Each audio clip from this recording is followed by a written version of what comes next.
Hi guys, my name is Marcel and today you've been drawing DrawlikeaSir.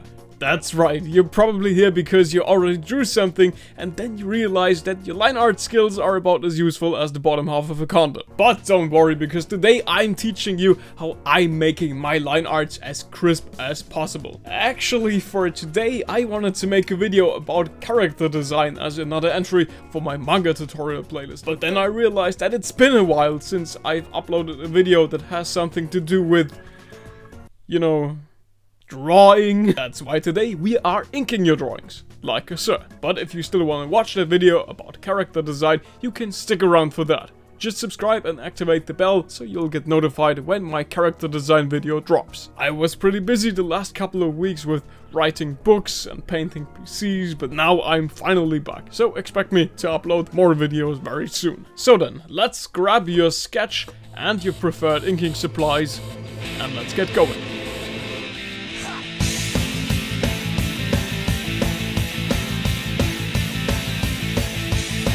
But before inking your big artworks, let's take a look at what makes your line art so quote-unquote bad. And we're doing that with the most basic example I can think of.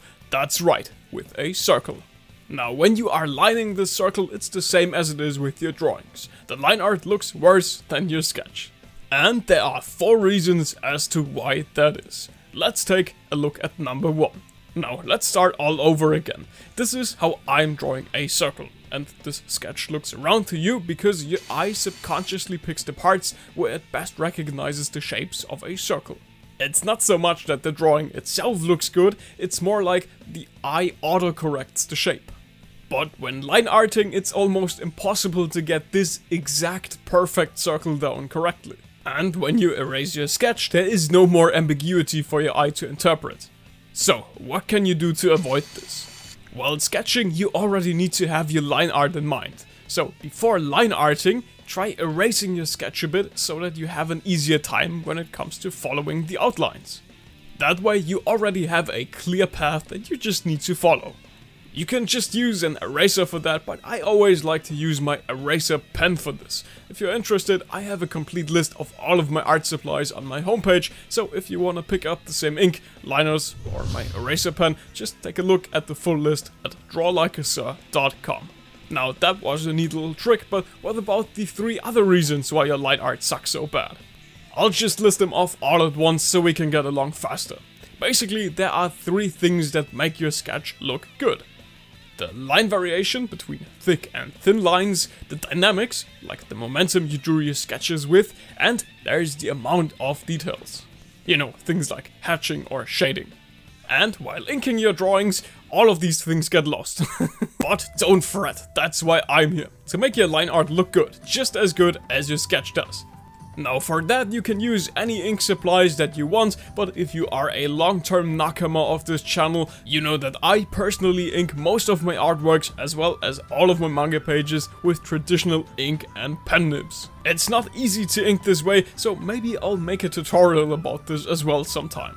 So, what do you say? Should my next video be a video about character design, or are you more interested in a complete inking crash course? I'll leave it up to you, just leave a comment, the topic with the most comment wins.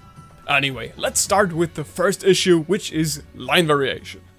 And I think that's the most simple one. You just need to be aware of what lines need to be thicker and what lines need to be thinner. If you are using liners, there are thicker and thinner ones that you can use. I would recommend 0.1 and 0.3 sized liners if you are a beginner, because these are the easiest to handle. But of course using pen nibs is the best option in my opinion, because you have the complete control over the line thickness while drawing. And this makes your line art look a lot more organic. But yeah, you can also just artificially increase your pen stroke while using liners, it's just a bit more tedious that way. But no matter what method you are going with, both methods pop a lot more than just inking away without having your line thickness in mind.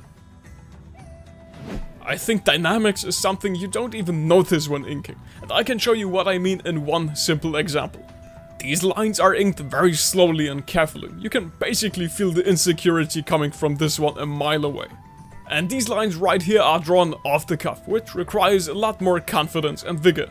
This is especially true when inking hair. Maybe you did watch my video on how to draw hairstyles, in which I mentioned that you needed to have fast pen strokes for drawing hairstyles. But of course this doesn't only apply to your sketch, but also to your line art. If you don't ink it the same way, your lines will still end up looking wobbly. Bottom line, try inking with the same speed that your sketch was drawn. But pros don't ink like this? Yes, even pros ink like this. But since you don't believe me, I'll prove it to you.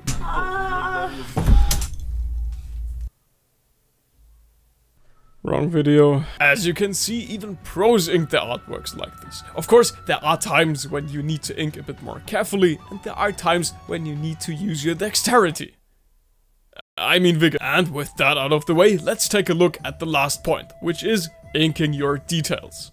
Now this is kind of a hot take, but more details in your artwork are generally considered pretty good. I mean, just take a look at how much of a difference details can make when it comes to something like, you know, a face. And you'd be surprised at how true this is. Even some scribbly details can look good in the broader scheme of things. But of course it looks better when there's a method to this madness, and you just don't randomly scribble in details. I already showed you this example in one of my videos, but this artwork, for example, features lines that are perfectly parallel to each other. And when looked at from a distance, this looks extremely satisfying. Those were some extreme examples, but usually your artwork should be somewhat between these extremes. I think most of you are familiar with Berserk and how detailed it's drawn. But when you take a closer look at these artworks, you'll see that these lines are not perfectly parallel to each other, like in the extremely clean example. But they are also not some random scribbles either, they follow a general direction. And that's precisely what I mean when I say that the best way is somewhat in the middle. And if you want to learn how to ink like this, maybe this video will help you with that. In my cross-hatching tutorial I explained everything from the very beginning. Even if you are a complete beginner, you'll understand how to cross-hatch your art and get detailed after you've watched this. And as you may have noticed, we arrived at the shameless self-promotion, which means this video is officially over. Now you know what you need to look out for when inking your sketches. Thank you so much for watching. Maybe you're interested in my other tutorials as well. I've basically made tutorials about anything you can think of, and there will be a lot more in the future, so stick around if you don't want to miss them. As always, I need to especially thank my patrons, because you guys go the extra mile in supporting me, and I appreciate that a lot. Well then, my name's Marcel, and I'll see you guys in my next video. Goodbye.